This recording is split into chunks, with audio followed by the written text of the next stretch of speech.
the long road back to himself. Arman was not always unhappy.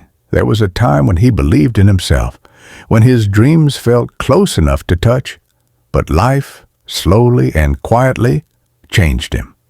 It didn't happen in one day.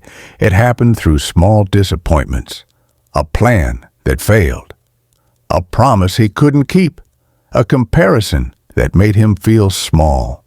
Over time, Arman stopped trying, not because he was weak, but because he was tired. Every morning felt the same.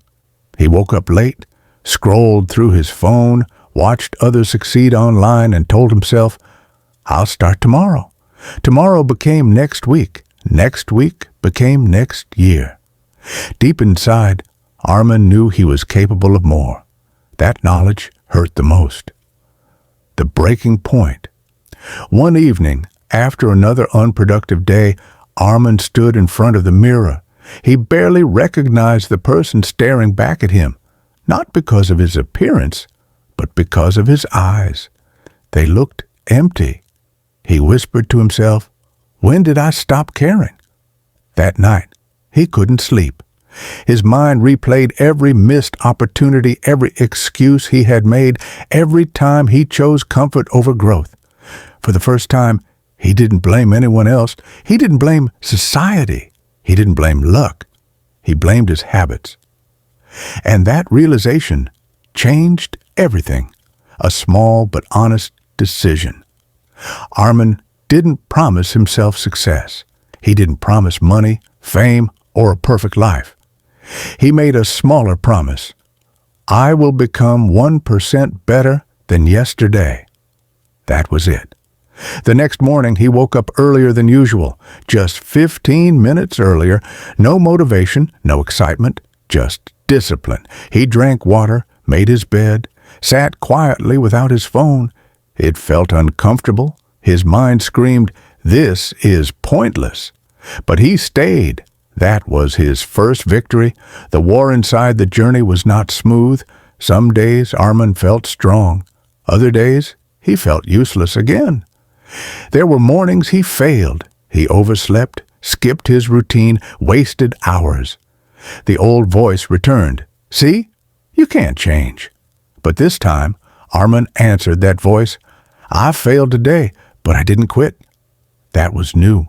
Instead of hating himself, he studied himself. Why did I fail? What triggered it? What can I change tomorrow? Slowly, Arman learned that self-improvement is not about being perfect. It is about being honest. Building new habits. Weeks passed. Arman added small habits. Reading 5 pages a day, walking for 20 minutes, writing his thoughts at night. Nothing dramatic happened. No one praised him. No one noticed. But something inside him shifted. He started respecting himself again. For the first time in years, he trusted his own word. Facing fear. One of Arman's biggest problems was fear. Fear of failure, fear of judgment, fear of starting again. One day, he decided to face it. He applied for an opportunity he had avoided for years. His hand shook while clicking submit. He didn't get selected. Old Arman would have given up. New Arman smiled and said, "At least I showed up." That rejection did not break him. It trained him. The invisible growth months later, people started noticing changes. "You look different," someone said. "You seem calmer," said another. But Arman knew the truth. The biggest changes were invisible. He no longer ran from discomfort. He no longer waited for motivation. He no longer compared his chapter 1 to someone else's chapter 20. He learned patience.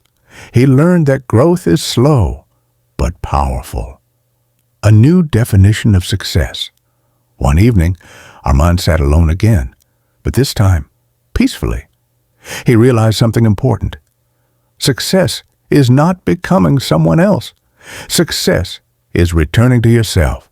The confident child he once was, he hadn't lost him. He had just buried him under fear and excuses. Now, that child was awake again. The final lesson. Arman's life did not become perfect.